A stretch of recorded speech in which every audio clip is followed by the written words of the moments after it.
इसलिए जो नयापन होता है वो अच्छेपन के साथ होता है।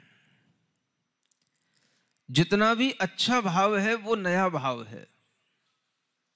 अगर बच्चे ने कल आपकी बात नहीं भी मानी, आपने उसको मनाया और उसने कल मान लो दूध नहीं पिया, कोई भी खिलौना आपका दिया हुआ नहीं उसको अपने हाथ में लिया, तो आप उससे नाराज नहीं हो जाते?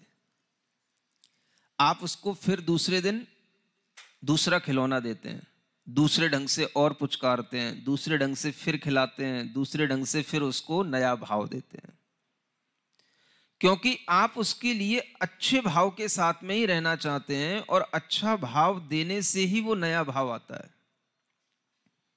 अगर आपको ये याद रहे कि कल बच्चे ने खिलौना नहीं लिया था, मेरी बात नहीं मानी थी, मैं उसको खिलौना देती हूँ, वो लेता नहीं है, वो फेंक देता है, चल मुझे तुझे कुछ नहीं देना, आज मैं तुझे कुछ नहीं दूंगी, और वो रो रहा हो और तुम्हें पता हो कि वो खिलौना चाहता है लेकिन तूने कल नहीं लिया था इसलिए मैं आज गुस्सा में हूं, आज मैं तुझे खिलौना नहीं दूंगी, तो एक अच्छी मां कभी भी बच्चे के साथ ऐसा बिहेव नहीं कर सकती।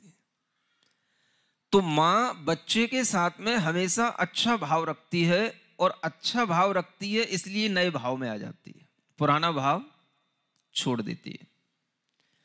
जो नया भाव आया उसी का नाम है नई जिंदगी। बच्चे को भी नई जिंदगी मिलती है मां से, और मां को भी नई जिंदगी मिलती है बच्चे से। कल की नाराजगी मां आज जब छोड़ देती है और अपनी नाराजगी को दबा करके अपने अंदर नया भाव ला करके बच्चे को खुश कर देती है, और बच्चा आज खिलौना ले लेता है, तो मां कल की नाराजगी भूल जाती है। आज तो मान गया, आज तो ले लिया, आज तो अच्छा लग रहा है, तो आज का वह भाव उसके लिए अपने आप में नया भाव बना, और नया भाव मिला तो उस बच्चे से उसके अंदर एक नई, भीतर से एक नया उसके लिए जीने का एक फोर्स मिला। इसको बोलते हैं न्यू लाइफ फोर्स। ये भीतर भीतर हमें अपने संबंधों से मिलने चाहिए, और मिलते रहते हैं, और ये तभी मिलते हैं जब हम नए भाव में रहते हैं।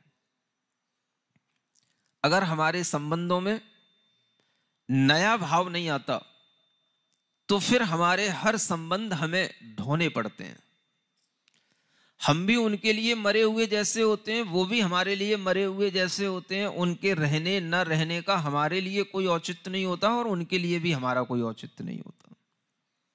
कुछ आपने देखा होगा ऐसा भी, घरों में जब लोग एक दूसरे से कोई मतलब नहीं रखते, एक दूसरे के प्रति उनके अंदर कोई नया भाव नहीं आता, एक दूसरे को कभी एक नई दृष्टि से नहीं देखते, एक दूसरे को देख करके उनकी आंखों में कोई नई चमक नहीं आती, एक दूसरे को देख करके उन्हें अपने संबंधों का कोई प्रभाव अपने ऊपर नहीं दिखाई देता, तो क्या होता है?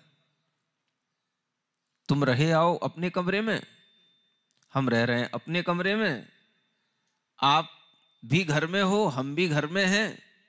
कभी कभी पता पड़ता है महीनों बीत जाते हैं, और कभी ये भी पता नहीं रहता कि किसके कमरे में किसको क्या दिक्कत हो रही होती है, कौन सी बीमारी से वो जूझ रहा होता है, कौन सी परिस्थितियों से वो जूझ रहा होता है, और वह भी बताने की कोशिश इसलिए नहीं करता क्योंकि उसे नहीं लगता कि हमारा कोई हमदर्द है।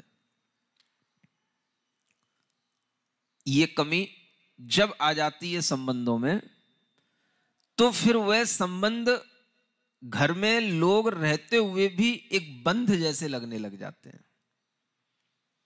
कि हम बंधे बंधे से हैं। संबंधों में जब आपको बंधन महसूस होगा तो तभी होगा जब आपके अंदर नयापन एक दूसरे को देख करके नहीं आएगा। वह नयापन इतना भी हो सकता है कि आप जब उनके सामने आते हैं तो आपके अंदर एक नया भाव, आपके चेहरे पर एक नई मुस्कान के साथ भी आ सकता है। और देखा जाए तो मुस्कान हमेशा नई ही होती है, पुरानी नहीं होती है। क्या सुन रहे हो? जैसे आपको 2 दिन पहले कहा था सूरज की किरण नई ही होती है, हमारे आसपास बहने वाली हवा नई ही होती है, हम जो श्वास लेते हैं वो नई ही होती है, उसी तरीके से हमारे चेहरे पर जो मुस्कान आती है वो नई ही होती है। लेकिन हम कभी सोचते नहीं कि ये चीजें भी हमारे अंदर नयापन लाती हैं।